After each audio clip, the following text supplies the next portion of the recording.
वो कौन सा जानवर है जिसके 300 दांत होते हैं?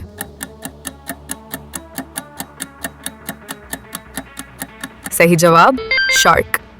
अगला सवाल, एक नौजवान हाथी का वजन तकरीबन कितना होता है?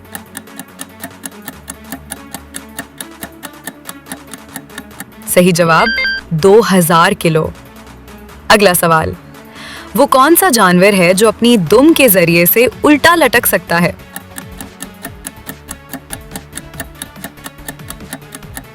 अपनी ज़हानत से इसका जवाब कमेंट सेक्शन में दें। अगला सवाल, वो कौन सा समंदरी जानवर है जो अल्ट्रासाउंड जैसी आवाजें निकालता है?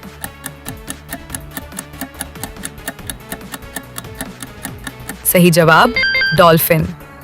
अगला सवाल, वो कौन सा कीड़ा है जो दुनिया में सबसे ज्यादा तादाद में पाया जाता है?